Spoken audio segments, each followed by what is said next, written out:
Good evening, my friends. Welcome back to the Aviary Attorney.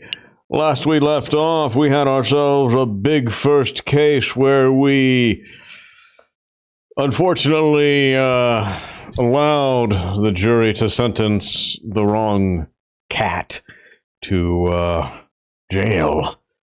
But we'll see if that ever comes back to bite us in the ass. So let us continue our adventure of J.J. Falcon and his compatriot, Sparrow Son.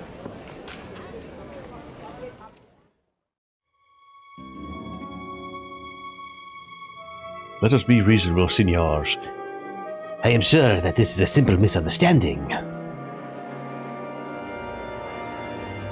There is no misunderstanding. In the name of the king, arrest that Spaniard. Murder! A fox among wolves. There he is. There's that boy. I knew Falcon wouldn't feel like turning up to the office on Friday.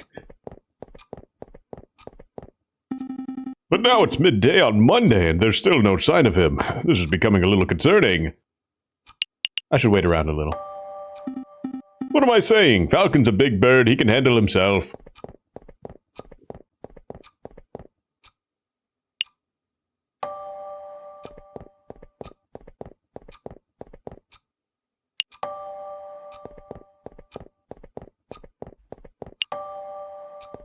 I'm gonna keep clicking it. I'm gonna keep clicking it.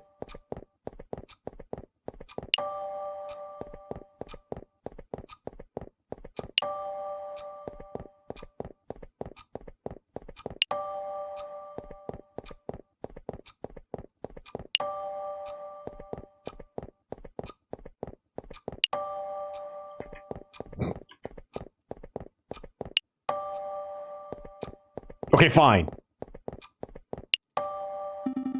I should probably go find him. His home would be a good place to start, but the bird braid never gave me his address. I'll just have to find him the hard way. Let's see here. The Palace of Justice houses the High Court, a place reserved for only the most serious of crimes. Baron Warguile. Infamous concierge prison. Let's go to the prison.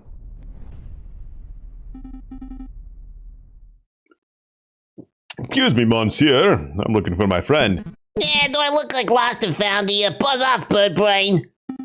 All right, then.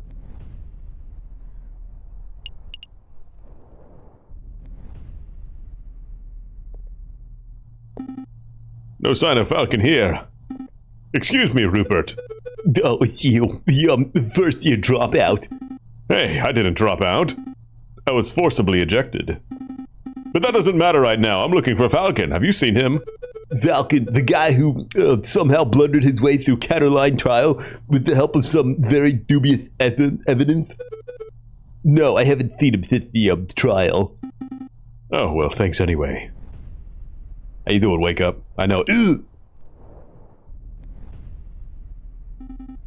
Excuse me, Mademoiselle Dahout. Down here. Oh, there you are. It's Sparrow Son, right? That's right. I heard about the case you were involved in. I never would have thought that Baron was a murderer. He always treated me with the utmost respect.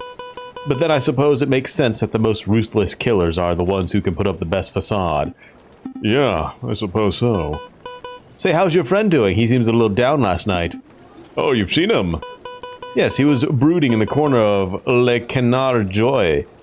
Mumbling and drinking. It was a little depressing, to be perfectly honest. Le Canard Joy. That's the dingy little student bar in Rougon, right? I'm gonna call it Sparrow Son for the anime. Shut up. Another High Fleet live stream of High Fleet. Oof. I don't know. That's a possibility, but probably more on the no side. It's not dingy, it's just a little rustic. In any case, that's an enormous help. Thanks, Mademoiselle. Anytime, Sparrow-san.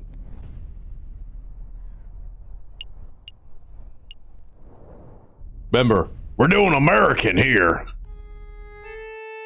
Sparrow's son steps through the doors of Le Canard Joy, the dingiest student tavern in all of Paris. His nostrils fill with the pungent aroma of sour wine and bitter tobacco. Yeah, well, ruffle my feathers if it isn't little Sparrow son. I haven't seen you in years. How you doing, hun?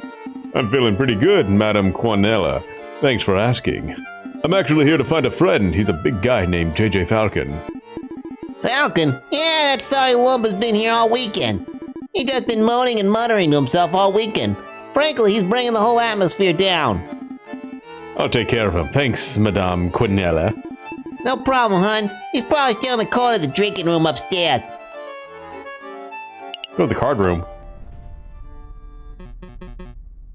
Here to play some Jack Noir, are you, monsieur? Not right now. I'm looking for my friend J.J. Falcon. Yeah, the big drunk fella. I think I spotted him downstairs. Thank you. Damn. I gotta play cards! No sign of him. Oh! Mon Dieu! I almost stepped on that big fella. Oh, Falcon, what are you doing on the floor? Hey, Falcon, wake up! Wow, the bird's completely out cold. He must have drunk this place dry. Let's see, how do you wake up a drunk person? You kick him.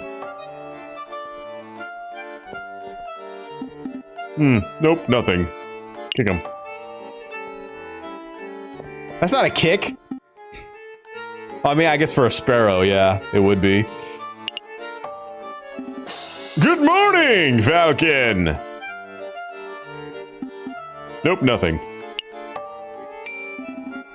Well, I guess it's time for a rude awakening. Wakey, wakey!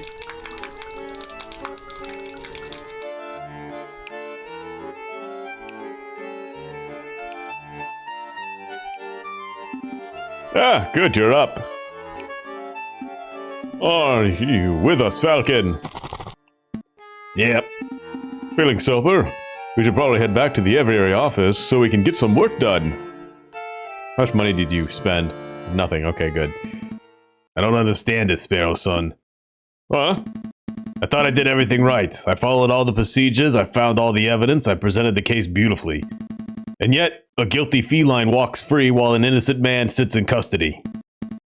What went wrong? Where's the justice? Maybe we need to try harder. Try harder. I don't know if we messed up, or if the system messed up, or what, but we just have to do our best as lawyers, I suppose. Maybe if we work hard enough, we can stop mess-ups from happening again. Sorry, Falcon, I don't have the answers, but what I do have is freshly baked croissants from Pierre's Boulangerie. Croissants. Yep, they're waiting for you back at the aviary. I'm sitting here, moping about justice, and you offer me croissants. Well, it's not just croissants, I got some pains au chocolat, too. I could go for some pains au chocolate. Fantastic, then let's make a move. Alright, I admit it, these croissants are amazing. I told you, Pierre's Boulangerie on Rue Verde is something else. Oh, that reminds me, the baker told me something interesting. Do you know what they call pains out chocolate in America? They don't call them pains out chocolate? No, pronunciation difficulties. American is a whole nother language. See, I told you, American's a language! Tally it up, taters! So what do they call them? Chocolate croissants. Nope, he said it's American. Rat! Hello? Yeah, chocolate croissants. What do they call profiteroles?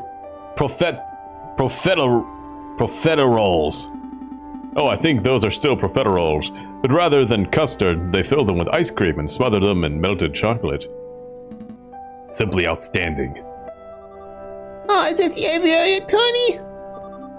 Can I speak to someone, please? Well, what do they call crepes? Excuse me! Did you just hear something, Sparrow Son? Down here. Oh, sorry, I didn't see you there. What can I do for you, little one? Oh, God. Oh, what a start. Your name, perhaps? Mousy. My name's Mousy. And what can we do for you, Monsieur Mousy? I have this friend, and he has fallen under some legal turbulence. Legal turbulence? You mean he's been arrested? Oh, yeah, I suppose so. They're saying he's a murderer, but he didn't do it. He didn't do it. That's quite a problem. I know. Oh, but I forgot to mention he's the Prince of Spain. The Prince of Spain? You didn't think that was worth mentioning from the start? I forgot. I must ask, Mouthy, why did you come to us? I would have thought that the Spanish royal family would hire legal counsel with this little more, not terribleness, expertise. Oh, the prince has great faith in your lawyering skills, Monsieur Falcon. He said that your reputation as a lawyer was renowned. Really? The prince said that? This is a great opportunity, Falcon. Surely you wouldn't deny a request from the Prince of Spain. Meh. Meh. Meh. Meh. Meh. Well, look, Falcon, I know you're still upset about Dame Caroline's trial, but more moping isn't gonna help. The best thing you could do right now would be to occupy yourself with some meaningful work. This case will scratch that itch perfectly. Meh. I'm not gonna hear it. Grab your things. We're doing this case if I have to drag you there by the sleeve. Alright. No need to bird handle me. No more dilly-dallying. Let's go. Good luck to you, messieurs. You aren't coming with us, Mousy? I have other matters to attend to. But Prince Juan is being held in the concierge. I'm sure he will fill in all the detail. Alright, let's go make a move then. Okay. Okay, so with the cat trial, we may have implicated the father, but it was actually the daughter that set her father up to take the fall. We did our job exemplary, but the daughter actually did kill the frog, but she framed her father. Good day, monsieur. It's you two again. Hey, nice work on the Lady Kitten's trial. Baron Rargul is pacing around the cell right now, ranting about wringing a neck. Yeah, I'm not surprised. He's super mad, but hey, a criminal's a criminal, right? If the Lion didn't want a death sentence, he probably shouldn't have killed the guy. You're not here to defend him, are you? Because that would be hilarious. We're actually here to see Prince Juan Querido, heir to the throne of Spain. The mouthy fox, huh? That guy's driving me nuts with his seigneurs and his flamboyant attitude. I say the sooner he hangs, the better. Well, come on, then, let's while you young.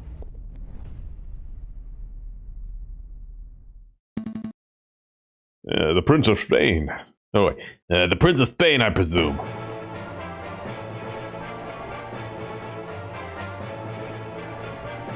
He's so dashing. Indeed. I am Juan Querido, heir to the throne of España, and you must be the legendary lawyer, Senor J.J. Falcon. Well, I wouldn't say legendary.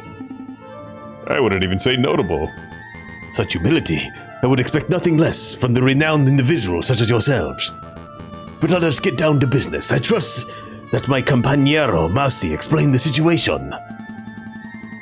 He told us that you've been accused of murder, but we need some further details before we can start our investigation.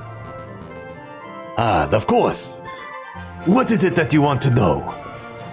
Why are you in Paris? Why did you come to Paris, Prince Juan? I was on a diplomatic mission. I do not know whether you are familiar with the current events, but you may have heard that my country is in a state of turmoil. Contenders for the Spanish throne are slandering, plotting, backstabbing. It's chaos, and the people are suffering. So I thought, if I can befriend some French royalty, perhaps even the king himself, maybe I can strengthen my family's name. With Querido dynasty restored, I would have a chance to bring in peace to my beautiful nation. Well, I guess that plan's gone out the window. Sparrow-san, don't be rude. No, he is right. I failed terribly. Don't fret, Prince Juan. We'll do everything in our power to clear your name. Maybe once the dust is settled, you'll have another opportunity to speak with King Louis Felipe and complete your mission. Thank you, Senor Falcon. I am sure you will do your best. Was there anything else you wanted to ask? What are you reading? What were you reading before we so rudely interrupted? Oh, this book. It's a Spanish classic, Don Quixote of La Mancha. Do you know it? Reading for squares. Oh, I've read it. Yeah, I've read it. It's a strange story. I don't know whether I'm supposed to be laughing or crying over the hero's misadventures. Indeed, it is easy to read the book as a comedy, but when I look around, I can't help but see all the people who think themselves as knights. I have no idea what you two are prattling on about. Not a book lover, Senor Sparrow-san. Yeah, I dabble. It's nice. Most of my reading material tends to be on the lighter side, nice and pulpy. I see. Well, how about this, Senor Sparrow-san? I will lend you this book. Maybe you will have a chance to read it, and then you'll be able to join in our conversation. Thank you. I'll keep it in my bathroom for toilet reading material, of course. Wow. I got a book. It's evidence. A book Prince Juan gave us to read on close examination. Page 44 seems to be missing. Uh-huh.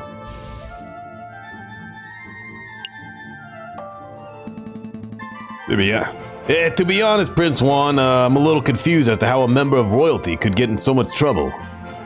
Could you walk us through your activities on the day of the murder? Of course. Let me see. Where to begin? It was a cold and misty morning on the 6th of January. I heard that King Louis Felipe was unveiling a new painting at Palais des Louvres, and I wished to meet the man himself. So after a brief stroll and picnic in Torres Garden, I entered the palace. I found the royal entourage of the Louvre Grand Gallery. When I saw an opportunity, I presented the humble gift to the king. A rose, an international symbol of passion and virtue. How romantic. But before the king could take it, a rather rude person snatched it from my fingers. It was a royal guard, a dog by the name of Major Hal. Ouch, cried Major Hal. I have pricked myself upon the thorns of this dastardly flower. And then the major slumped to the floor. His face turned blue, his mouth frothed, and he died. He died straight away after being pricked? Straight away, senor. It's obvious that he pricked fingers was the cause of death, but I don't know any poison that acts so fast. Nor do I, Senor Falcon, but clearly the police felt that poison upon the rose's thorns was the only logical explanation. And with so many witnesses, even the king himself, what could I say to defend myself? So where did this rose come from? I acquired it from a beautiful Parisian flower seller at Las Halas Markets, the girl by the name of Catherine Marie Signy. Surely you're not suggesting that the flower girl applied the poison herself, Senor Falcon? Well, I'm not making any accusations yet. I'm just planning to explore every line of inquiry. Uh-huh. Did you want to ask something else, Senor Falcon? No, I think that's everything, thank you. What's the plan, Big Bird? Well, we have 2 lines of inquiry. We should head to the scene of the crime, the Palais des Louvres, and see if we can find any clues or witnesses. And we should interview the flower girl in La Halas Market to see if she has anything to say about the alleged poison rose.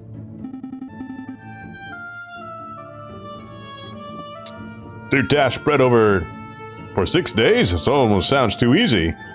Let's not get complacent. Good luck, senors. Wait a minute, Falcon. What is it? Did something seem off about Prince Juan to you? He seemed nice. I don't know what you're insinuating. He seemed like a splendid and charming fellow to me. Wait, what, really? Maybe I misread him.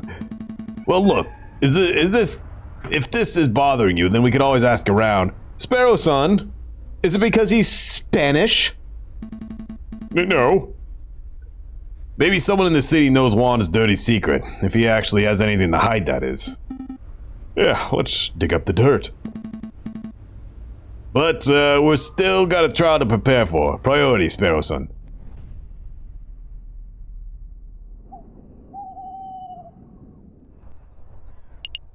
All right, let's go talk to the flower girl first.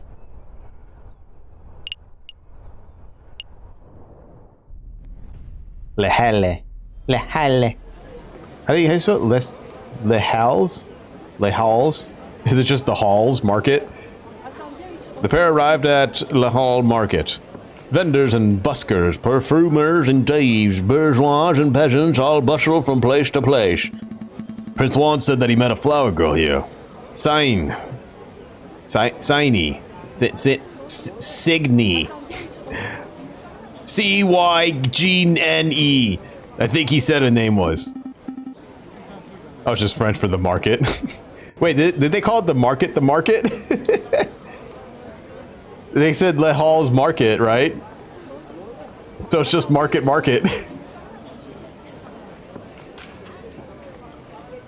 Yeah, there's a swan with flowers over there. Do you think that's her? I think so. It's possible that she knows the murderer, or even that she is the murderer herself. We should probably act with tact and finesse. Excuse me, Mademoiselle Flower Lady! We would like a word. Tact, Sparrow Son, tact. We've been over this. She's a harlot! Good day, messieurs. Are you interested in purchasing a flower? Yes, I would like to purchase a rose from milady. I'm afraid that I'm out of roses. I sold my last one a week ago. Perhaps you would be satisfied with a chrysanthemum instead? 'Tis a beautiful flower from a fair maiden. Please don't mind Sparrow Son. He fell out of his nest as a baby and has said dumb things ever since. Hey. Let me introduce myself. I am J.J. Falcon, defense attorney. Are you Mademoiselle Cygne? That's right, Catherine Marie Cygne. I suppose you're here to ask about the royal assassination attempt? How did you know? I'm no fool, monsieur. I know that a rose I sold was used as a murder weapon. To be honest, I'm surprised it's taken so long for someone to directly question me. The Parisian police seem to have a habit of missing obvious leads, so do you mind if we ask you a couple questions? Business is slow, please ask away. Who brought your last rose? Mademoiselle, you mentioned that you sold your last rose a week ago. Who did you sell it to? The person who bought the rose, I didn't catch his name, but he was a charming red fox. Sounds like our Juan. I met him around a week ago on the 6th. We talked for a little while about the usual things, you know, like how everyone seems to be in debt these days. Then he bought a rose and left. I hear that the fox is on trial, but to be honest, monsieur, I don't think he's guilty. Oh, why is that? Well, actually, never mind. It's just a gut feeling. Pressure. Mademoiselle, it just so happens that we're defending this particular fox in the Cour d'As. If you have something to say that could prove his innocence, now would be the time to let us know. I'm sorry, messieurs, I can't. Wait, mademoiselle! Wait up! Damn. Nice display of tact and finesse, Falcon. You scared her off. The Swan obviously knows something crucial about the case. We need to get to the bottom of whatever it is. Agreed, but I don't think she'll be in the mood to tell us anything else. I know. Why don't we try acting a little more tact and finesse next time? Hush. Damn. Maybe I should load. I could do that, I think. Damn, I thought they had a roll back a day as an option. Alright, it's fine. Let's go to the Palace de Louvre. Falcon and Sparrow Son make their way to the Place du Carrousel, the courtyard just north of the Louvre Grand Gallery.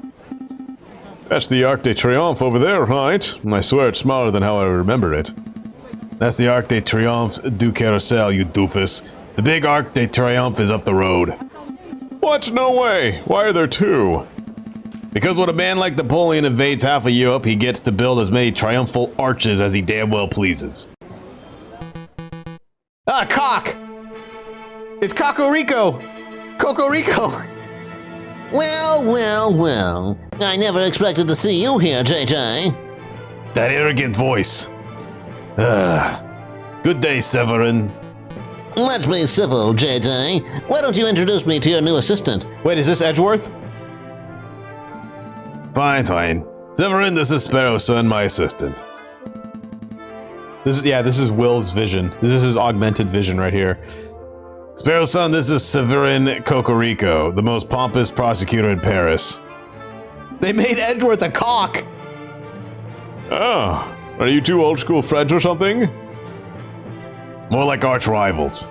Please, JJ, I think arch rivals implies some sort of competition. As I recall, we've been in court on 5 occasions, and on 5 occasions, did you get humiliated terribly? I'm amazed a failing bird brain like you is still able to get clients. Actually, Severin, business has never been better. I'll have you know that I'm currently being employed by the Prince of Spain, no less. The Prince of Spain! Juan Querido. Well, well, this is quite an amusing coincidence. Don't tell me. Correct. I am the prosecutor for the very same case. It is a pity that the Spanish prince will be indubitably hanged, but I suppose that is what he gets for hiring a bird brain to represent him. Don't call me bird brain. You're the only bird brain here, Severin. One always speaks badly when one has nothing to say, Voltaire. Uh-oh, he's giving you the verbal smackdown. Quick, Falcon, make a witty retort. I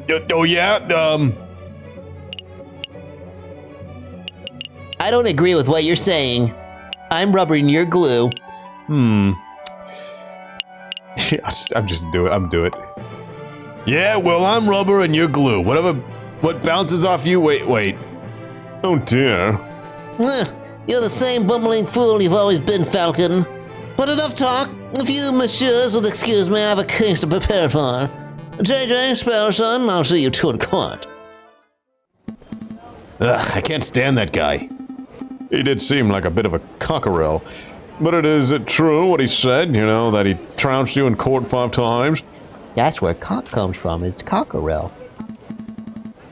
I can't deny it, Severin had the reputation as a ruthlessly thorough prosecutor. Mounds of evidence, surprise witnesses. It's no wonder he's always managed to one-up me. But this time will be different, right? I hope so. I know so, for you see. I stole this annotated map of the Louvre out of Cocorico's pocket when he was busy rattling off Voltaire quotes. Sparrow-san, that's pretty impressive. Pretty impressive, actually. I swear you were just standing 3 meters away the whole time. You tall birds are so busy with your heads in the clouds that you don't ever notice us small folk running around your feet. Pinching Cocorico's pocket was like taking candy from a very tall baby. Let's take a closer look. I see, this map shows the entire Louvre area. Everything from Tourias to the Rue de Louvre, most convenient. We're currently standing here in the Place des Carousels, and those pendant arrows seem to show the route taken by the king's entourage, which means that the king first went here, through Salle de Tibre. Sally du Tibre. And then here to the Grand Gallery, where the murder occurred. Didn't Prince Juan say that he spent the morning in the Tuileries Gardens? Tuileries Gardens? Yeah, that's right. So that means Prince Juan approached the Louvre from the west side, somewhere over here. Sounds like we have a lot of places to visit. Where should we go first? This French language, man. Speak American. Oh, this guy. Our feather-headed friends wandered through the immaculate maintained Tuileries garden. Nothing seemed out of the ordinary until they spot a familiar face picking up litter by a tree line. Hey, Falcon, doesn't that groundskeeper over there look familiar? Yup. Now that I'm looking at him, he does look a lot like that photographer. What's his name? Bono Baguetto? Salvador Serenado? I like Bono Baguetto. I know it's for Beto, but let's call him Baguetto.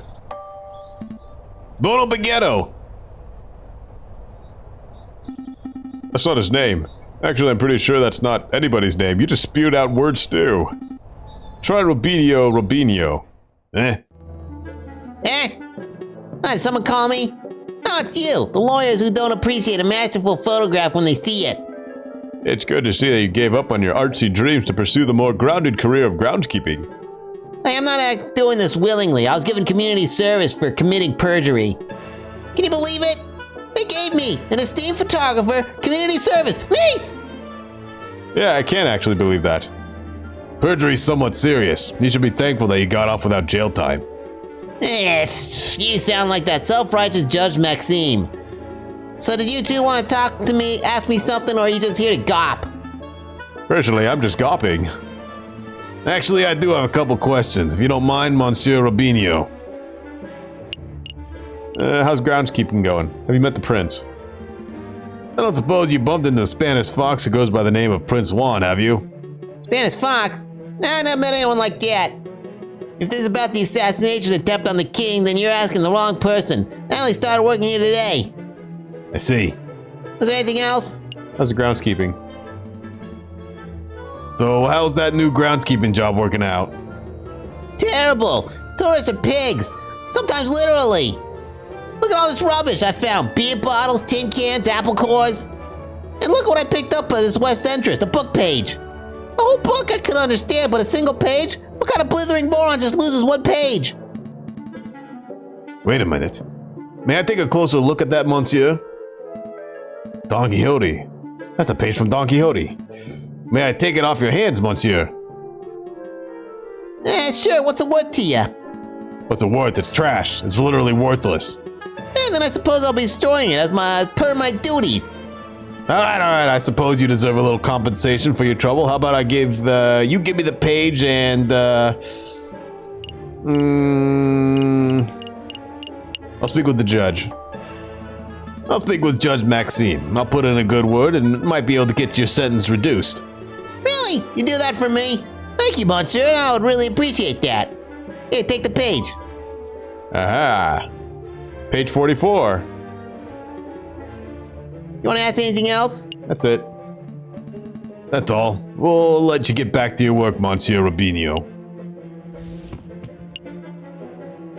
Found in the Toll's garden by the Louvre's west entrance. You cannot use the new keyboard. Too many neurons per keystroke. Oh no. Are we all done here? Not yet.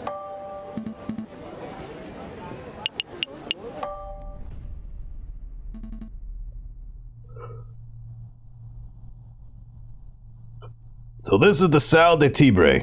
If I understand Cocorico's notes correctly, this is the room the king and his entourage stopped in before heading to the Grand Gallery. This room doesn't seem to be very popular. I don't see anybody around to interrogate. Interview. Right, interview. Well, since it's quiet, maybe we should take the opportunity to do a little snooping. What would be the point? Surely all the interesting evidence would be in the Grand Gallery where the murder took place. Think about it, Falcon. The police would have already gone over the Grand Gallery with a fine-tooth comb. But I bet the numbskull Inspector Volarity didn't even think to check this room for clues. There might be a murder weapon just under our beaks. Your logic seems a little questionable, but it couldn't hurt to have a look, I suppose. Shiny copper urn. I guess it was used for carrying water, or for cremated remains. Probably not both at the same time. It smells good. Don't sniff the exhibit, Sparrow Son. No, really, this urn smells amazing. It's almost chocolatey. You poor thing. You're hallucinating from hunger. Would you like to stop by a bakery on our way back to the office? Don't patronize me, Falcon. My nose never lies. I'm telling you, there's something in there. I can feel it. Now you're touching the exhibit? That's definitely a no-no. See, look what I found in the urn. Put that down, Sparrow Son. It's someone's old rubbish. No, look, it's a chocolate wrapper. Judging by the smell, the chocolate was bitter and dark. 70, perhaps 80% cocoa, Belgian in origin. The level of wrapper crumbling and the firmness of the chocolate residue indicates that this was discarded just a few days ago. Yes, I'm certain. The chocolate contained in this wrapper was undoubtedly consumed on the 7th of January, the day of the murder. Mon Dieu, Sparrow-san! You deduced all that from smelling that wrapper? Imagine what I could work out if I tasted it. That won't be necessary. Sparrow-san, if you could apply this level of critical thinking to areas outside of food, you would be the world's greatest detective. If only all evidence were edible. So, do you have any idea which shop this chocolate was purchased from? That might help us track down the person who consumed it. No, there's no possible way we could know that. I suppose we'll just have to visit every confectioner in town and sample every bit of merchandise for comparison. What a chore. Interesting. Because I can see Lander Higalski's Chocolate Emporium written on the wrapper. Well, you can't blame the bird for trying. Nice. I'm not sure what this is. Some sort of stand or podium? Maybe it's just a decorative piece? It's a Roman doorstop. Roman doors were enormous marble slabs, so the doorstop had to be similarly large in order to stay in place. I don't think that's right. My uncle's a Roman historian, trust me. My dad worked for the Romans. These columns have been designed to look Roman. I think the style's Ionic. Ionic? It's not Ionic, Falcon. Irony is when a character says something, but the reader knows it means something completely different. What? That's not... Never mind.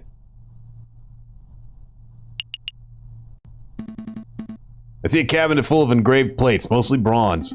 How much do you think they're worth? I don't know, 300 francs a piece at least? What? Are you serious? I'm in the wrong profession. I don't think archaeology works as a get-rich-quick scheme, Sparrow-son. Who said anything about archaeology? I'm gonna become a museum robber. Ah, well, that's one way to get rich quick. Oh, Sparrow-son. There's some sort of ceremonial container. It's beautifully crafted. But what did it contain? Maybe it's an arcane wine cabinet. Don't be so ignorant, Falcon. This is a sacred Mesopotamian artifact, gifted to Emperor Hadrian for his victory at Euphrates in 123 AD. Stop making stuff up. You and I both know nothing about Mesopotamia. Alright, you got me. This could be a hippo's chamber pot for all I know. Ew! A supporting column. It's holding the roof up. If the column were truly a supportive, it wouldn't hold the roof up. It would encourage the roof to get to its location on time. Alright, I think we can move on. We're done here for now, at least. We can't spend all day staring at Roman artifacts, I suppose. So where to next? Yeah, Sparrow-son is amazing. Here we are, the Grand Gallery, the murder room. I believe the murder occurred right under the new painting. I see hundreds of paintings. Which one's the new one? I haven't the foggiest. We'll have to ask someone. Please don't talk to me. Please don't talk to me. Excuse me, monsieur. You look like you know your Mona Lisas from your Last Suppers. I don't want any attention. Maybe he isn't talking to me. Oh no, he's definitely talking to me. Keep it together, Eric. Oh, hi. Eric Pork. Would you happen to know which painting was unveiled on the 7th of January, the one that came to visit? Oh yeah, I can help you with that. It's the piece right behind you. Ah, I see. It's a painting of the king himself. That's one noble-looking penguin. What do you think of it, Falcon? What do I think? Well, I'm no art critic, but, I don't care for it. It's subtle and nuanced. The careful brushstrokes, the pre-Raphaelite soft tones, and the subliminal use of light. This is contrasted, nuanced work. It's an evocative painting that alludes to a forgotten era. Oh, this guy's the painter, I bet. You said a lot of words, but I'm not sure if I'm any closer to knowing your opinion. I'm getting the impression that you messieurs aren't regulars at the art galleries. No, we're a right pair of Philistines. Speak for yourself, Falcon. I've never even been to the Middle East. Oh, then I'm guessing you're here to investigate the king's assassination attempt? That's right. We're actually hoping we could ask you a couple questions about what you saw. Oh, I wasn't even in Paris when the murder took place. I didn't see anything. But, I have a friend who might be able to help you. What's this? R&M Associates, the home of Renard Volpes, private investigator? Thank you, but I don't normally deal with these gray area of the law types. Oh, please, give the guy a chance. He helped me out of a bind before. I'm sure he can do the same for you. Well, I'm not making any promises, but I'll keep hold of the card. We appreciate the help in any case. It's no trouble. Business for R&M Associates, the office of Renard Volpes, private investigator. Okay. Thank you for your time, monsieur. Is there anything else we can do here? Well, ideally, we would turn the whole grand gallery upside down in our hunt for evidence. But that's not possible with so many people around. We should probably just move to another room. I think that's it for our, here.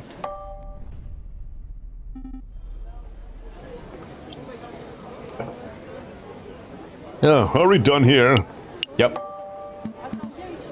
Yeah, let's make a move.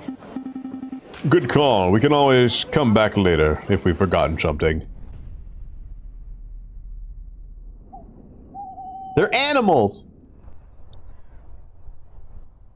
Let's see. Let's go to the Chocolate Empire.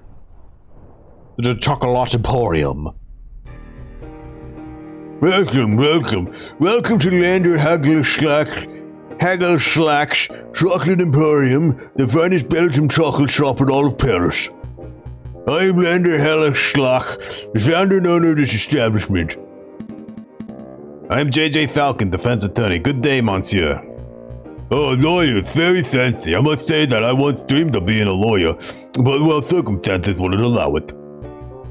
It's a funny story, you see. When I was a young boy, I befriended the son of a Hungarian attorney. Falcon, you have to help me. What is it? The smell, Falcon. It's overpowering me. It's demanding that I lay waste to the shop. For pity's sake, restrain yourself, Sparrow-san. Oh, but I'm rambling, aren't I? So are you messieurs here to buy some chocolate? Yes! No. We're actually here on business, monsieur. Business? First things first. We believe that this chocolate wrapper originated from your shop. Are we correct? Yes. That is indeed the trademark Hagelslack wrapper for genuine Belgian Hagelslack chocolate. I was almost certainly bought from this very establishment. That's a cigar in his mouth, or in his nose. He's smoking. Very good. With that established, there is something else we wish to ask Monsieur Hagelslack. Who bought this piece of chocolate? Can you tell us who bought the chocolate that was contained in this wrapper, Monsieur Hagelslack? I'm afraid not, messieurs. Not just because of matters of confidentiality, although that is a factor, you understand, but because I couldn't possibly know that. I thought elephants never forget. My memory is impeccable, monsieur, but you must understand that I have dozens of customers a day. There are hundreds of people who could have potentially bought this particular item. So your memory is good, but you need further information. If we were to give you a description and name of a person, would you be able to tell us if they purchased something from you? Oh, yes, that could probably do, monsieur. Let me think, who to ask about.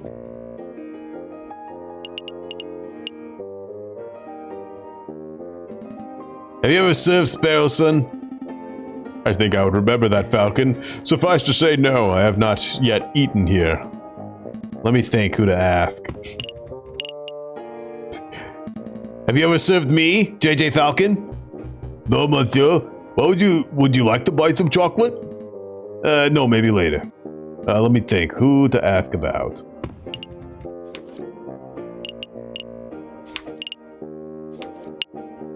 Mousy, maybe? Because Mousie's the assistant. I mean, based off the last one, we got to look just a little deeper into these cases. Major Hal. It was the rat. I knew it. Have you ever served a tiny mouse named Mousy? No, monsieur, mice terrify me. Messieurs, I'm growing tired of these endless inquiries. Mayhaps you should just come back another day. You know, Falcon, it's possible that we just haven't encountered the chocolate fiend yet. Rather than coming back here every day and making aimless guesses, we should wait until we have someone specific in mind.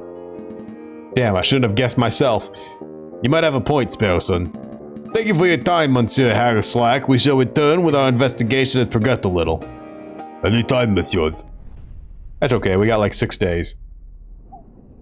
Well, probably 2 days now.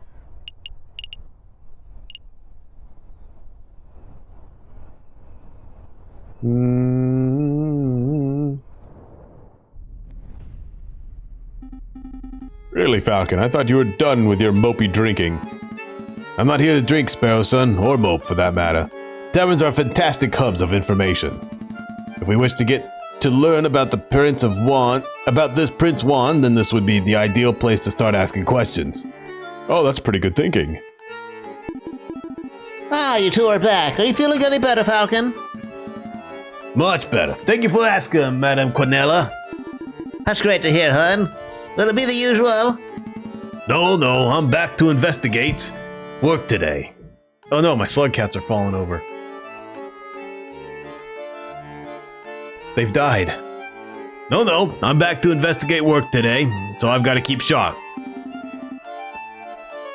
We wanted to know if you've seen a Prince of Spain around here recently. The Prince of Spain? I don't know if you've noticed, hon, but this isn't exactly the classiest pub in Paris. I'm lucky to serve the occasional bourgeoisie. You can forget about seeing a member of royalty. That's a pity. Maybe I should ask some of your patrons. Feel free. The old regulars, Rufus and Pal, are playing cards in the attic, same as always. But we get all sorts of colorful characters in the drinking room. But if you rattle enough cages, you'll find someone who knows whatever it is you want to know. Thank you, madame. Let's see where to start. Cards. Come on, pal, just one more game of Jack Norris. No. Absolutely not. My wallet is hurting enough as it is. Please, I'll even let you deal this time. Yes, it's no, Rufus. I'm skint. If you want to play cards, you'll have to ask someone else. Hey, fine, I'll ask that big fellow. Excuse me, monsieur. Yes, you, monsieur. Would you play some Jack Snore? Absolutely. Absolutely. Deal me in, monsieur. Very well, then. Do you know how to play? Yes. Of course, I've been playing for years. Right. Don't get too cocky, Falcon. Hey, very good. I shall be the dealer. We'll bet 5 francs per game. Here we go. Card game.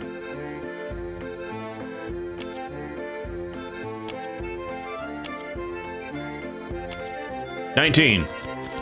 Pretty good.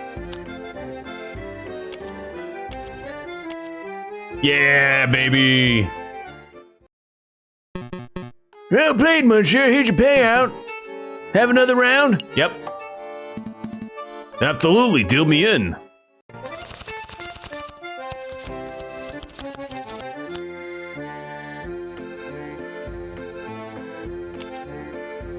One.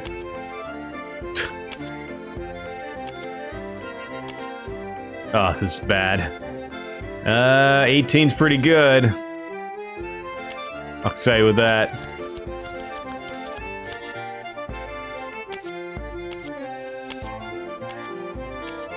Yeah, baby. Hey, well played. Another round? Yep. How many times could I go?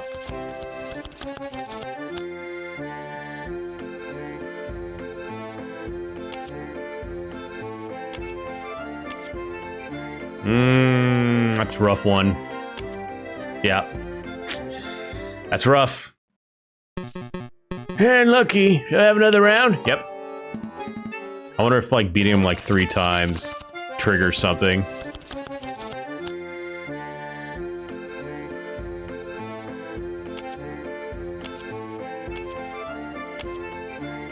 Yeah.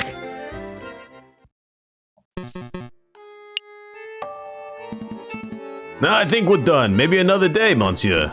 I understand. Feel free to come back anytime. I mean, Damn. I broke even.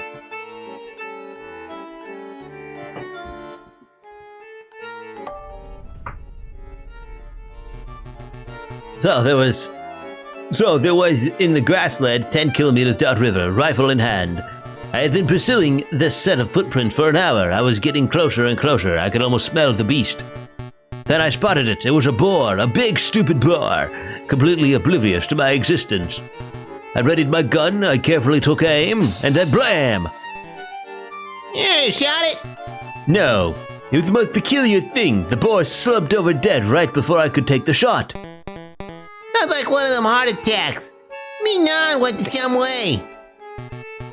That's what I thought. But when I went to take a closer look, I noticed the boar was frothing at the mouth. Whoa, was it rabid? Possibly, but I don't think so. I remember reading something about frothing around the mouth being a symptom of poisoning. Needless to say, I left the dead animal alone. Good call. Who wants to deal with tainted meat? I feel like this boar may have stepped through those roses or something that was poisoned. Excuse me, monsieur. Yes, can I help you? You say the beast you were tracking may have died from poisoning. Could you give us some further details? For the details, I'm not much of a poison expert, I'm afraid. Well, what do you think it caused it? I would guess that it ate something bad. I saw some of that poisonous plant around. Wolf's Bane, I think they call it. But really, I have no idea. I'm a hunter, not a vet. Excuse me. Ah, he got Wolf's Bane. Okay. That would explain the title of the chapter, too. Excuse me, monsieur. What is it? I don't suppose you've seen Juan Corrido around here. He's Spanish royalty. Roxy fellow, schwanky hat, calls everyone senor. That doesn't sound familiar. Do you recall seeing anyone like that, Piero? Ain't got a clue. Sorry, monsieur, you're barking up the wrong tree. Well, what can you tell us about the Spanish royal family? Do we look like walking encyclopedias or something? I'm afraid my compadre has a point. If you want to talk about hunting, then I'm your man. For Spanish royalty, that sounds like a question to be answered at a library, monsieur, not a tavern. A library? Maybe you're right. Sorry for bothering you, monsieur. Give him some peace. One more.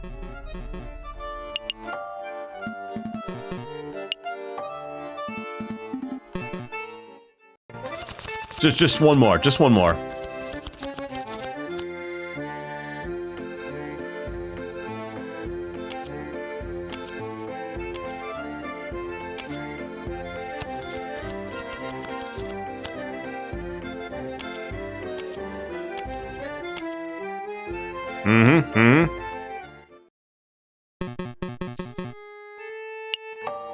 All right, now we're up. Yeah, baby. 64 francs. Are you ready to hit the road? Yep. Yeah, let's make a move. All right, so they probably poisoned Wolf's Bane.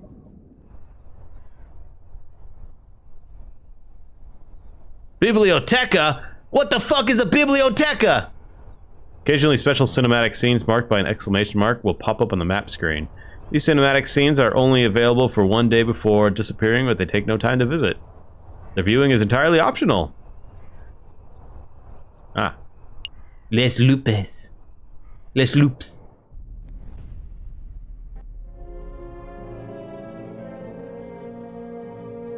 A storm is brewing, my brother. Word of the royal assassination attempt has spread. The proletariat grow confident. The bourgeoisie are cowering. It won't be long before we have rioting. And then a revolution. Oh, fug. Oh, fug!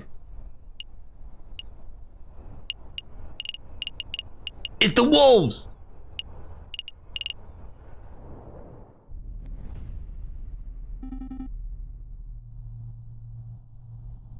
Here for a little light reading, are we? Not quite, Sparrowson. I'm following the hunting beagle's advice. Don't eat poisoned pork? The other piece of advice, that if we want to learn about member of royalty, we should hit the library. Oh, that makes sense. Say, Falcon, we've been meaning to ask, since we're in the library and all, are you a classic literature fan, or do you prefer more modern works? I like the classics. I like the classics, you know, Elaine Renee, Lezogs, Cribelia, Fiddles, that sort of thing. I don't know who any of those are. Don't try to act smart. I saw you reading that book of naughty limericks the other day. You didn't think I would notice because you put a dull-looking slipcover over it, but I knew, Falcon. I knew. Would you monsieurs mind lowering your voices? I can hear you squawking from the other side of the building. No, I can't do that. My apologies, monsieur. We'll keep it down. Wait, you're a librarian, aren't you?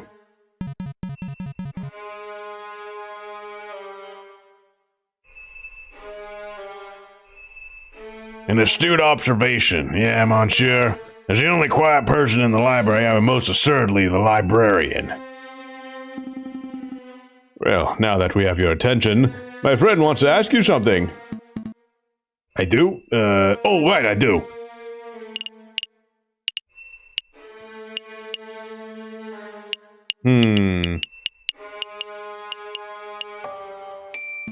I borrowed this book from a friend. What can you tell us about it? Don Quixote of La Mancha. It's a classic. Everybody has read it. Yeah, everybody. But for those who haven't. And now I'm not gonna sit here and summarize a great work of literature for two imbeciles who are too lazy to read. Nor would I want to expect you to, monsieur, but what can you tell us about the physical book itself?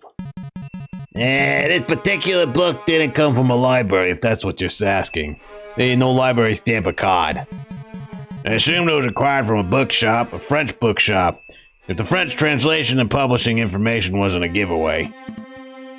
Yeah, I see, thank you. Any other questions? You seem like a scholarly, well-read individual. I'm sure you're up to date on geopolitical news and the like. Yeah, I don't need your praise. Spit out whatever imbecilic question is in the back of your throat. Thank you, Stream Elements. Well, we understand that the Spanish throne is currently under dispute. Can you give us a brief rundown on who the contenders are? What a trivial question. Even an elementary school child can name the immediate heirs to every throne in Europe. Yeah, but for the sake of those children who slept through class, can you refresh our memories? Yeah, very well. Pay attention because I'm not repeating myself. The current reigning monarch of Spain is Queen Regent Isabella II of the House of Bourbon, daughter of King Ferdinand VII. Don't forget. Don't forget this. We gotta remember this. Write it down. Screenshot. Upon her death, the crown would likely fall on her husband, King Consort Francis, Duke of Cadiz. Although it's certainly possible that an immediate family member could take the claim. However, the Queen's position is currently being disputed by the Carlists, headed by the Count of Montemelon. Hope that answers your question. Carlist. Did you catch all that, Sparrow, son? Not a word. Monsieur, we're actually interested in Prince Juan Corrido of Spain. I don't think I've heard that name in your explanation. No. Prince? Juan Corrido? Is that what you said? Monsieur, I think you've been misinformed. There's no current Prince of Spain, and I'm not even sure Corrido is a real name. It is certainly no line of any Spanish monarchy. Dastardly! How strange. What does this mean, Falcon? Well, one thing is for sure, our client is not the Prince of Spain. What a twist! Maybe he's a delusional lunatic, or perhaps he's involving us in some sort of con. We don't have long before the trial, but it may be in our interest to confront Prince Juan directly to get some answers. Right. You two quite done chit-chatting? Don't worry, monsieur. I think we're done here. Thanks for your time. I bid you good day. We got 1 day left.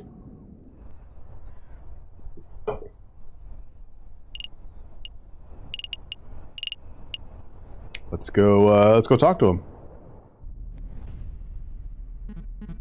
You again. Visiting hours are over. Come back later. I have no time for your quibbling, monsieur. Stand aside. You can't talk to me like that. I most certainly can. We have reason to believe that you are housing a suspect under false pretenses. That is in direct violation of Statute 204B and 488C of the French Criminal Code of Justice. Failure to comply with our request may result in you, yes you, monsieur, being held directly responsible for any consequential legal action. How you doing, Super? How you doing, Guaz? Alright. No need to break the legalism on me. I'll go open the cells. Well, Falcon, how did you memorize those criminal codes? Memorize? Come on, Sparrow-san, learn how to bluff. Ah, Senor Falcon. It is good to see you again. You have some good news about my case, I hope.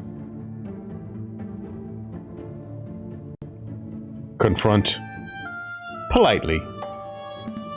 Listen, Juan. In order to maximize our chance of a successful trial, I need to know every bit of information. I can't work with half-truth. If you tell me one thing and the prosecution's evidence tells me another, then we're both in trouble. I'm afraid I don't quite follow, Senor.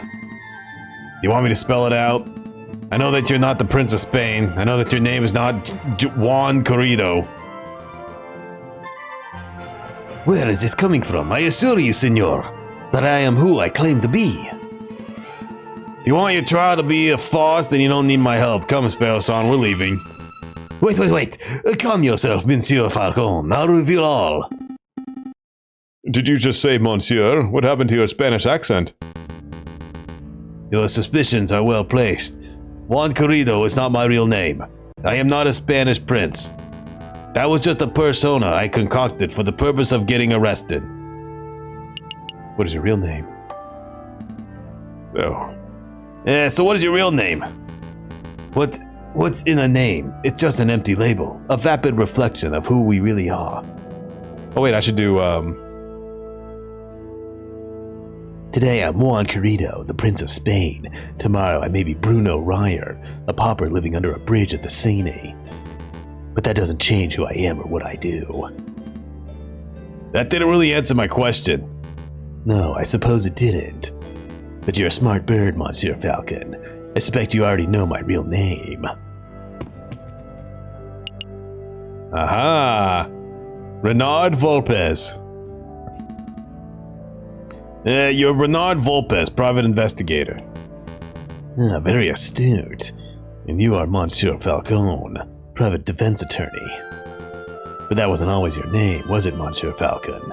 Just like me, you know how to adopt a new persona on a whim. You changed your name, Falcon? I didn't know that. This isn't about me, Juan. Renard, Monsieur. We're trying to uncover the truth here. Of course. So what truth is it that you're attempting to uncover, Monsieur Falcon? Why did you want to get arrested? You're putting me in a difficult position, Monsieur. If I tell you the full story, I would be putting someone else in danger. How about this? I'll tell you a story. I like stories. There was a girl, a Mademoiselle, who was in a great deal of debt. Everyone has debt these days, Monsieur. Indeed, but this particular Mademoiselle was indebted to a very powerful man, and that this man wished to collect. The Mademoiselle had no means of paying, so the man offered her a deal. Murder this man and I will forget what you are owed. Refuse and I will reap what I am owed from your parents. With no alternative options, the Mademoiselle accepted. But another man, a gallant knight with foolish, archaic notions of chivalry, heard the Mademoiselle's story. The knight knew that murder was inevitable, but he saw a way to take the fall of the Mademoiselle's place. You understand what I'm saying, Monsieur? Yes. I understand, monsieur. To be honest, I wasn't the subtlest of allegories. Storytelling was never my strong suit. But I'm glad that you're seeing things from my perspective. Hopefully that sheds some light on the situation. If I may ask, monsieur, why did you not just go to the police with the information that you had? The police are not always an option. What is a man to do when justice system itself is the problem? I'll let you know when I figure it out, monsieur. Dwell on it. Perhaps we should talk about something else in the meantime. No. I don't have any more questions for you, Juan. I think we've learned all we can for now. Really? I don't feel like we've learned very much. Oh, Monsieur Falcon, before I forget, could you find Mousy and ask him whether the birds have successfully flown south for the winter? Whether the birds have flown south? What is that, some sort of code? Something like that. But rest assured, Monsieur, this does directly pertain to the case. Well, if we have time, I'll be sure to let Mousy know.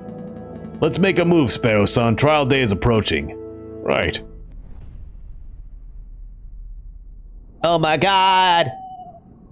It's Monday! Is he in the offices? Mousy!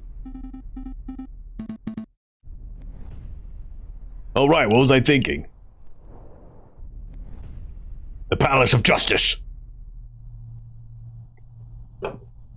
Once again, Falcon and Sparrow-san found themselves waiting outside the doors of the Tribunal de Grande Instance.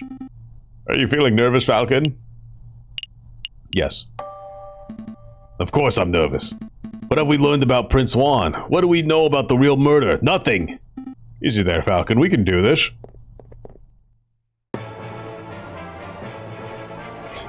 I love the intro. Senor Falcon, I trust everything is in order. Absolutely. I have every intention of bringing the truth to light in this trial. Ah, such confidence. That's magnificent to see. And bringing the truth to light, you say, an admirable goal. No more jousting at the imaginary giants. Yeah, you can say, all of you, cease your yammering, the door's opening. Here we go. Buena suerte, Senor Falcon. Yeah, we will. Are we ready?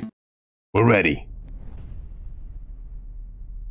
I guess there's multiple ways to go about trials.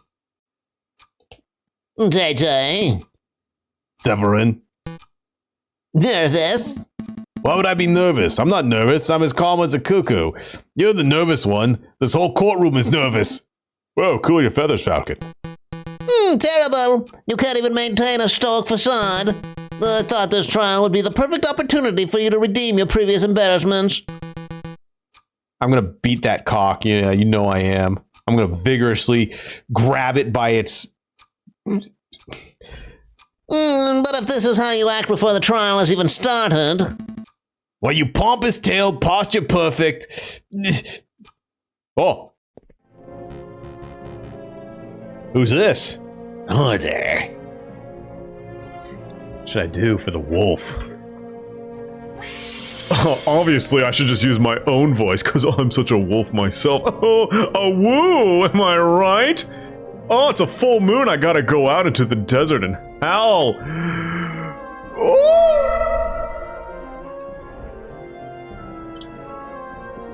No, I'm not. Hang on. Oh, wait, I am a paw. Yeah, no! No! No!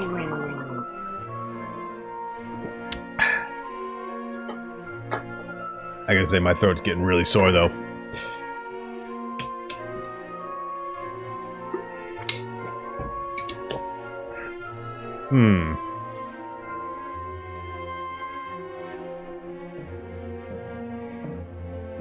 I wonder if I should do, chug some olive oil. I got some olive oil. You saw a possum, dude? Oh, that's awesome. I love possums.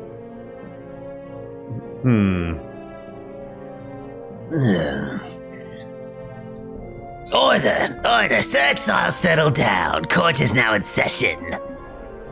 Falcon. What is it?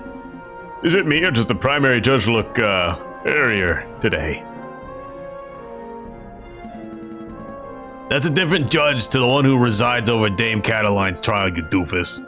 Oh, still, it's a little strange, isn't it? Not really. Not really. There are a dozen judges in Paris alone. It only makes sense that we see different ones in different cases. Excuse me, Your Honor. I was under the impression that Judge Maxine would be residing over this case. Where is he? Judge Maxine has gone on temporary sick leave due to the terrible accident with a flight of stairs. But rest assured, assures prosecutor, defense, and members of the jury that I am more than qualified to fill his shoes. Without further ado, let's get this show underway. This is the trial of Prince Juan Cuido, who stands accused of murdering Major Howland and conspiring to murder the king himself. Roll call. The defense is present and ready, Your Honor. The prosecution is ready, Your Honor. Good. Very good. I expect this to be a nice, speedy trial. I don't want to see this dragged out by the technicalities of bureaucracy. Well said, Your Honor. I expect that once the court sees the overwhelming evidence, this trial will be over in 5 minutes. 5 minutes? He's just messing with your head, Falcon. Keep it together. So we're all on the same page. Excellent. Prosecutor, please call your first witness to the stand. Very well. I call the police officer who investigated the crime scene. I call upon Inspector Justvolity. Step up to the stand, Inspector, and recite the oath. I swear to speak without hatred and without fear, to tell the whole truth and nothing but the truth. Please recite your name and occupation for the court record.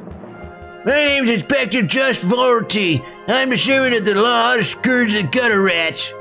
That will do, Inspector. We've all heard your monologue before. Whoa. Cocorico really is going for a speed record, isn't he?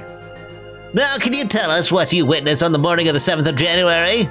Of course. At 10 o'clock in the morning, I was called to the Louvre's Grand Gallery by one of the King's Royal Guards. Did you just say o'clock? There I saw Prince Juan, King Louis Philippe, the corpse of Major Hal with a rose in his hand, and around 24 citizens. The citizens and the king himself all attest to seeing Major Hal taking the rose from the Prince Juan's hand, and then promptly dropping dead. And what did the morgue uncover upon examination of the corpse? Coroner determined with absolute certainty that Major Hal died of poisoning. Aside from the prick upon the finger, there were no signs of external harm to Major Hal's body. Therefore, the poisoned rose must have been the cause of death. Putting the pieces together, that does seem very implicative of the prince. I have no further questions. Damn, I was hoping that the coroner's report would determine that the guy died from a freak heart attack or something. That would make for a particularly speedy trial, wouldn't it? But no, we aren't so lucky. Something else must be amiss in the old bird's testimony. Right, I'll tear it apart. Your Honor, I wish to cross-examine the witness. Falcon, wasn't it? Don't waste the court's time. A high-ranking police officer would never lie on the witness stand. Eh. Yeah, I wouldn't accuse the inspector of lying. I just want to make sure that every base is properly covered. Ugh. This sounds like pointless nitpicking to me, but I'll allow it for now. Go on, Falcon, do your cross-examination. Let's see here. What do we got? 10 o'clock. Major Hal, 24 citizens. Major Hal died of poisoning. What do we got in here? We got the rose. Coated in poison. We know it's probably Wolf's Bane. Wait, what if it was chocolate? Dogs are allergic to chocolate. Pure. It wasn't coated in Wolf's Bane, it was coated in chocolate. Wait, no, what if the dog just ate chocolate? And that's what happened. And he hid the wrapper inside that vase.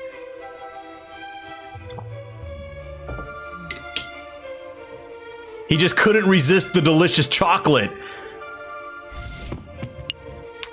He couldn't resist. It was the Chalky. He actually looks like the dog. He actually looks like that dog of that vet pic with the dog just throwing up like projectile after eating chocolate. It's like a waterfall. There's a I don't want to call it like a famous picture, but a very relevant picture. I'm not going to post it here, but there's this dog that ate chocolate, and the vet had to induce vomiting, and the dog's vomiting, and it's like a waterfall coming out of the dog. I feel really bad for laughing, but the dog's okay now. And there's like one mat on the floor, and it's just soaked. All right, anyway, 10 o'clock in the morning, I was called to the Louvre. The dog's fine, don't worry.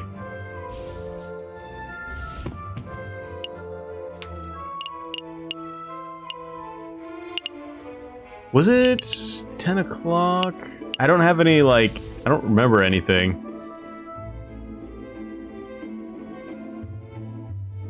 Oh, I don't know. It was like maybe like 5 years ago. I don't know.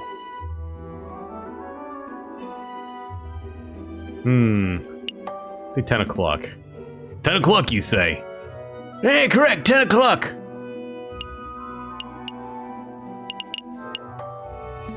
From the time you were called, how long did it take for you to arrive at the crime scene?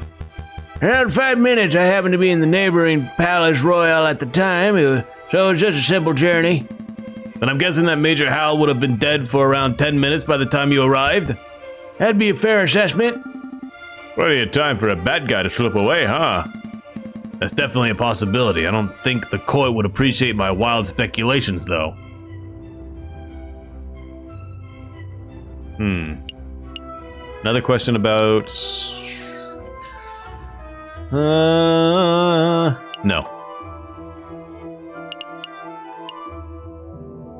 What about Major Hal? Inspector, I'd like to ask you about the victim, Major Hal.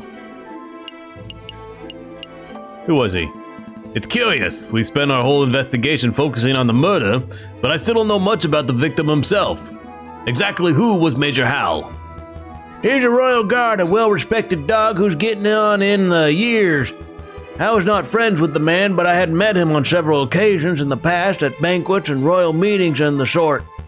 Major Hal was a stern, no-nonsense fellow, but he was a good man. His wife and children no doubt miss him. He had 2 days away from retirement, you say? Yes.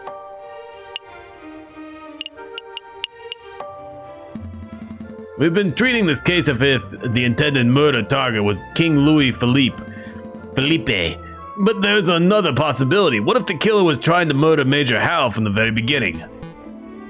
JJ, stop talking. You just said something very stupid. I could explain why and humiliate you in front of the whole court. Alternatively, you could retract your question right now and I will save your humiliation for another day. No, you're bluffing. I know a bluff when I see one, Severin. My question stands. Okay, here goes. The myriad of reasons why your question was unfathomably stupid. First, it doesn't absolve your client of any guilt. If the defendant was intending to murder Major Hal, then he is still guilty of murder, and that would likely face the same punishment as before. Second, it doesn't make any sense.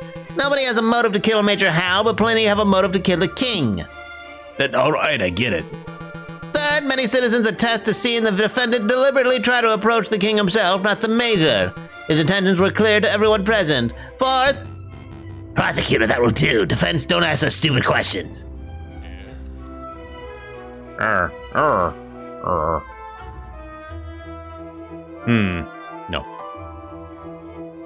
Well, I mean, wouldn't attempted regicide be a little worse than just attempted murder?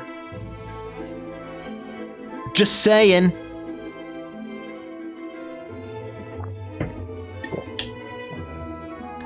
Let's just try. Died of poisoning. I don't know. Did he die of poisoning? Well, I mean, he died of chalky poisoning. That's what I'm saying. I'm thinking he took a bite of the chocolate, and he's like, "Oh, it's so good." Uh-oh. Inspector, you say the coroner determined with certainty that Major Howell was killed by poison. Correct. He stated the signs and symptoms were textbook. There's no possibility that his death was natural. What kind of poison? Did the coroner mention specifically what kind of poison it was? He was not certain, but at first the coroner was positive that it was a plant-borne poison like that of the aconite flower. But when he learned how fast the poison had taken effect, he noted that this was atypical of aconite. Consequently, he suggested that it may have been some newly engineered concoction. A newly engineered poison, you say? Well, that only reaffirms that this was a very deliberate assassination attempt. Indeed. Yes. How was he poisoned? How exactly was Major Howell poisoned? What was the delivery mechanism? His finger was pricked by the poison rose. He even commented out loud about it seconds before dying. All 22 citizens who witnessed the murder attested to seeing and hearing this. Is there any possibility that he was poisoned by something else?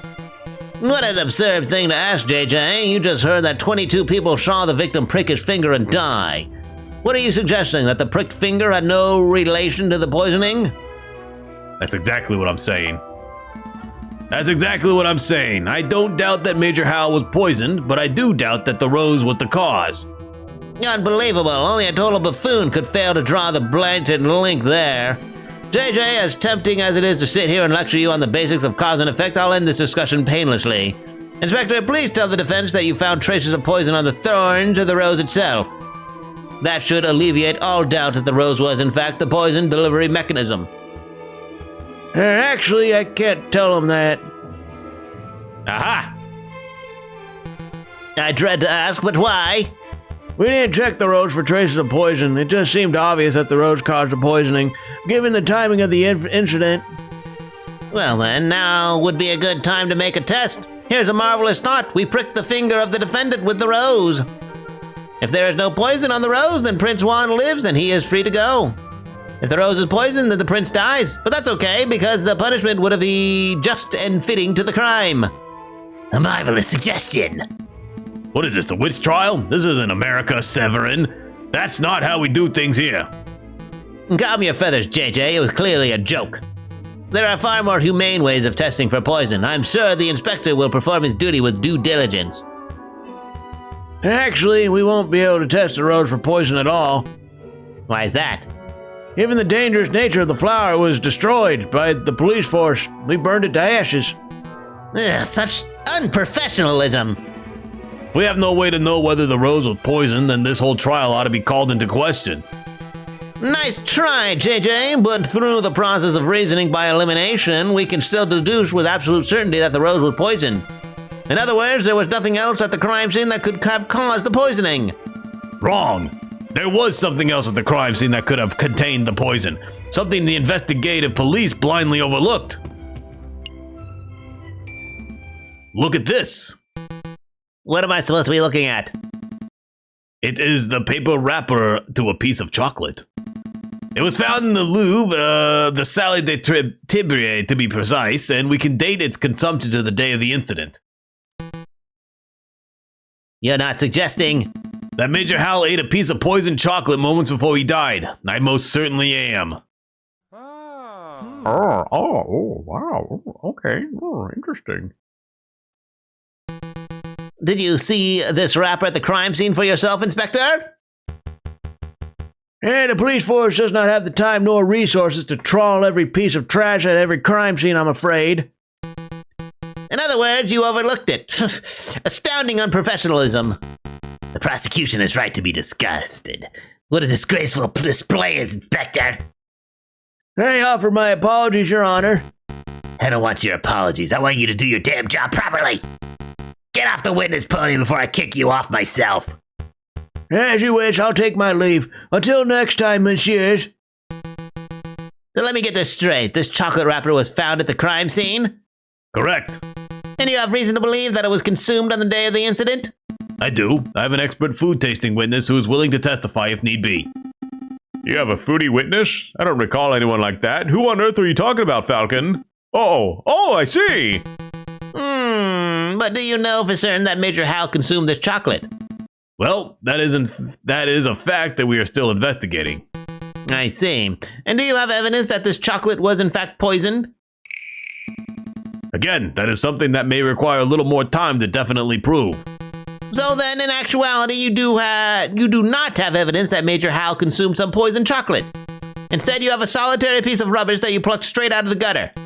That is weak, even for you, JJ. Let's move things along. I have another witness I would like to summon. He is a man who claims to have had an excellent view of the people going in and out of the Louvre at the time of the incident. I call upon Monsieur Toussaint Kingsley. Could the witness please approach the stand and recite the oath?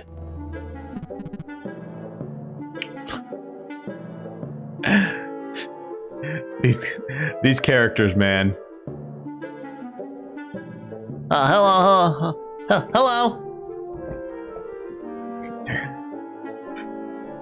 Hello there. Hello. All right. I swear to speak without hatred and without fear. Tell the whole truth and nothing but the truth. It's a kingfisher, yes, and he has a fishing rod. Please state your full name and occupation for the court record. My name's Toussaint Kingsley, and I'm a person who fishes. A person who fishes? So you're a fisherman? Yeah, is that how it is? I thought the French justice system was better than this. I beg your pardon? Here comes Toussaint Kingsley, the kingfisher. Clearly he must be a fisherman because, didn't you hear? All kingfishers are fishermen. Well, you are carrying a fishing rod. And can a man not carry a fishing rod, reel a bait without being branded a fisherman? Look, the prosecutor's carrying a riding crop. Clearly he must be a horse jockey. Oh, for pity's sake. Fine.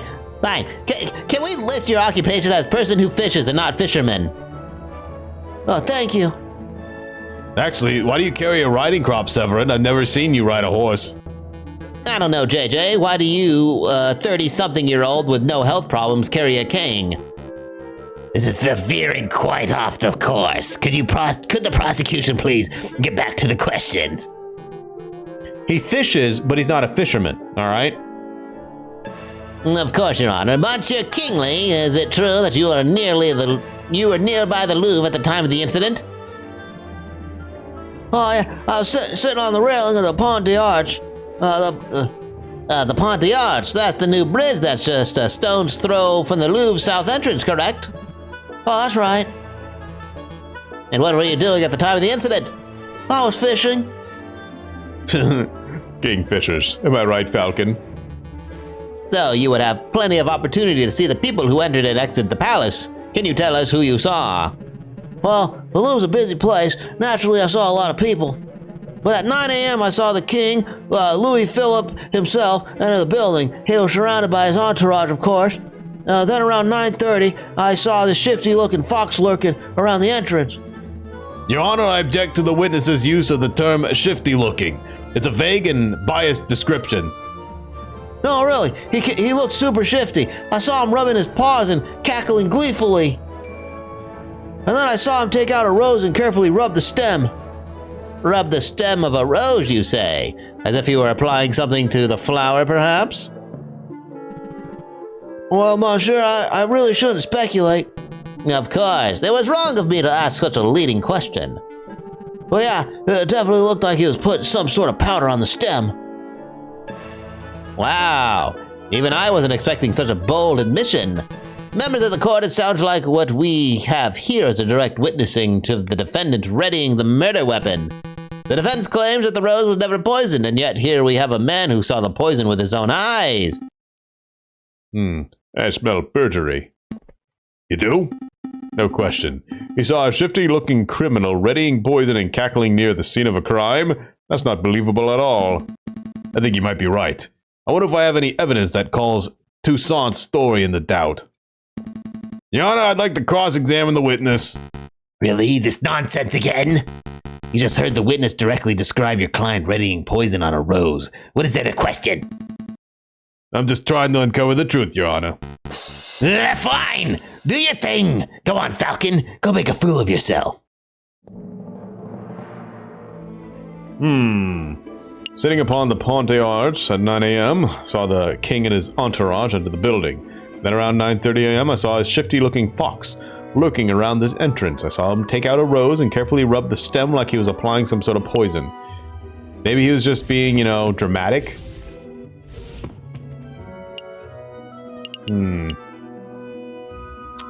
So, the Don Quixote page was found in the gardens. So I don't think he approached from the east side. I'm pretty sure he came from the west.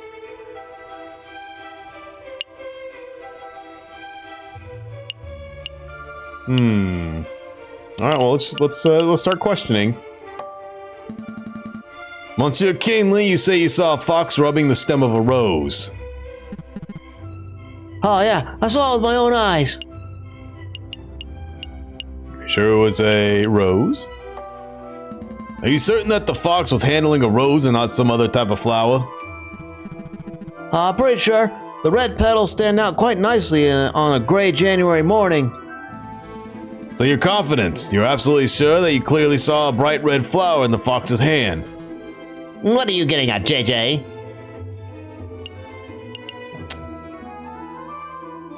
Didn't possess a rose. Well, do I have evidence of that? I don't have evidence of that, do I? Or...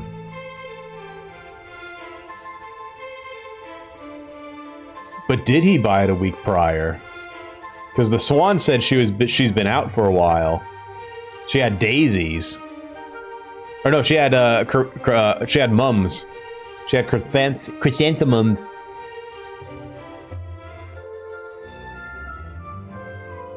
He bought the last one. Okay.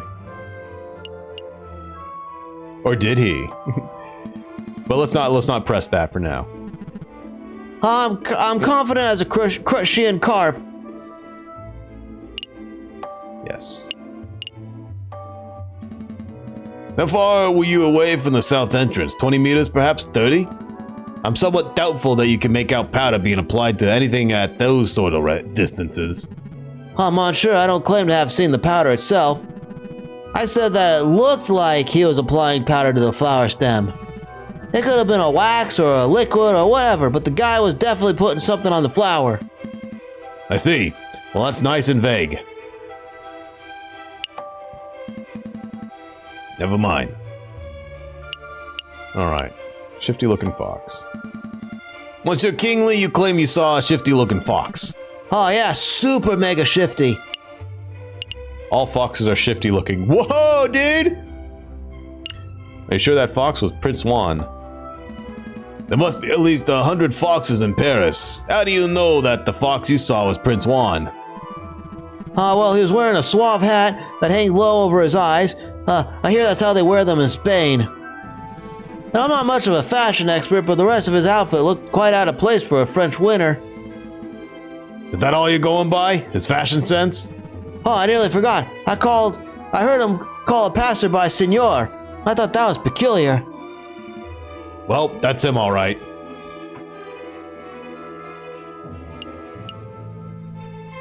I mean, I could ask. All foxes are shifty looking.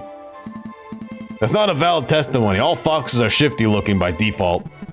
Oh, that's not cool. Come on, JJ. It's the 19th century. You can't just throw out slurs like that in this day and age. I'm just saying. No, you listen. France is better than this. We've moved past our need to hold back animals. We don't like through the use of oppressive stereotypes. Well said, prosecutor. Slurs are archaic. Now we as a society can hold back animals. We don't like through much more subtle institutional means. Right. Wait, what?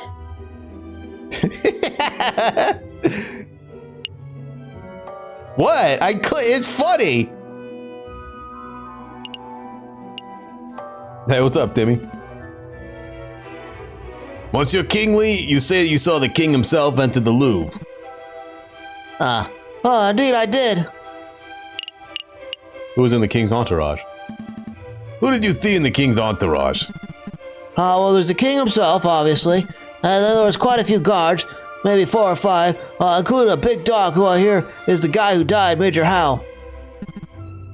I think that was all. I see.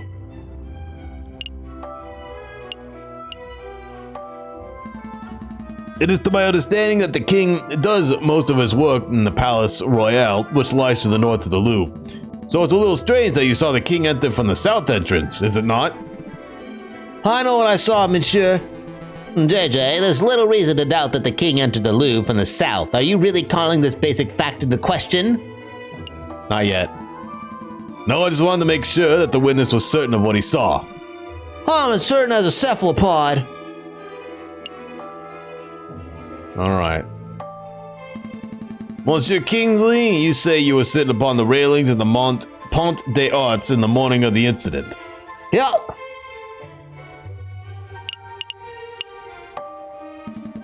Monsieur Kingsley, you had a good view of the Louvre's south entrance, didn't you?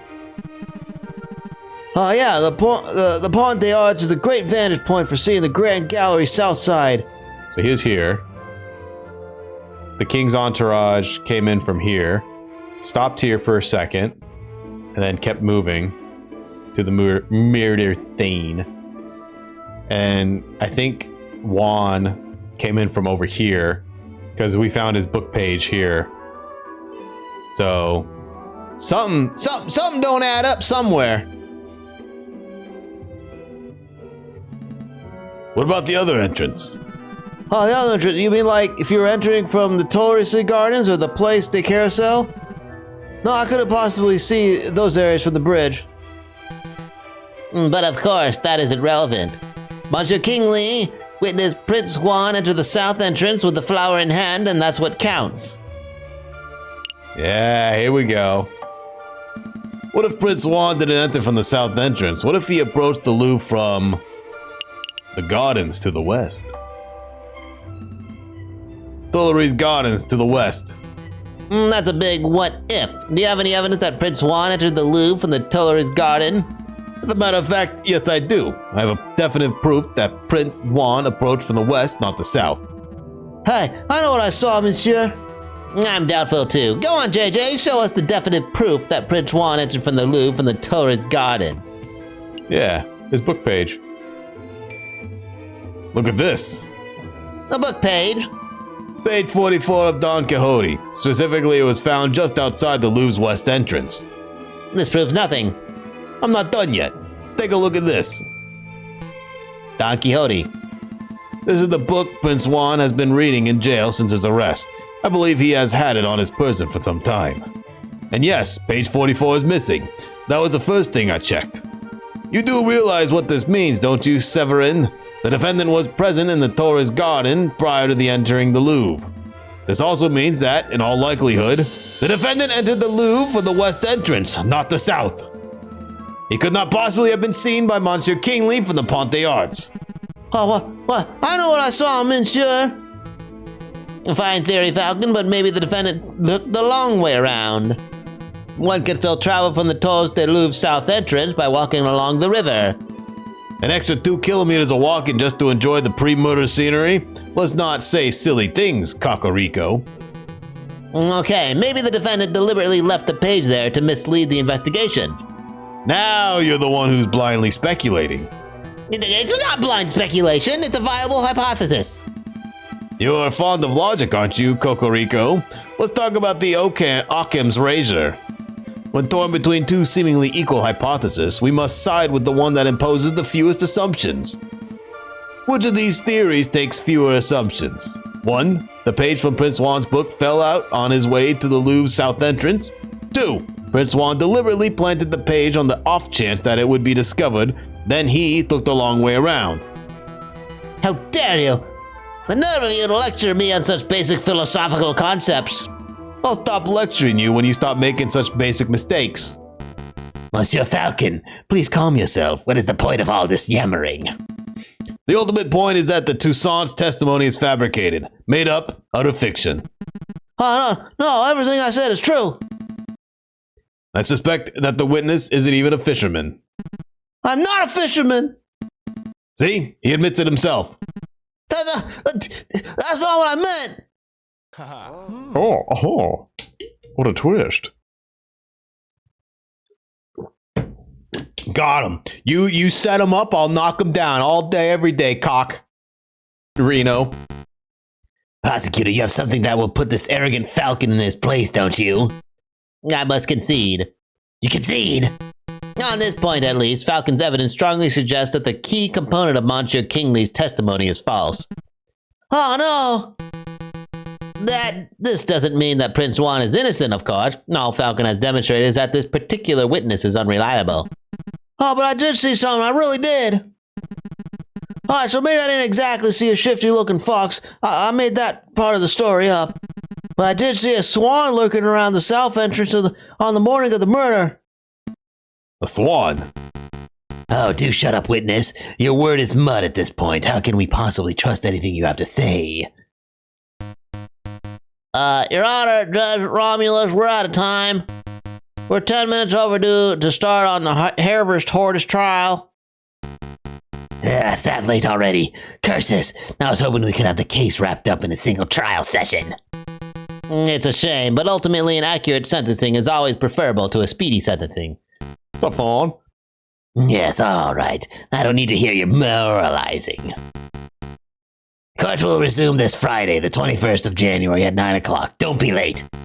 Prosecutor, do your damn job. Get this stupid fox a conviction already. I will do my best to ensure that justice is served, Your Honor. Yeah, baby. A lot came up in that trial, huh? Yeah, no doubt about that. But something's bothering me. Why would that fisherman guy, Monsieur Kingley, lie on the witness stand? Maybe he likes attention. Maybe he wanted his minute in the spotlight. Some people say and do strange things to get attention. Oh, you think that was it? I assumed something more heinous was going on. Let's keep an open mind. Anything is possible at this stage. But to be perfectly honest, something else is bothering me about the trial.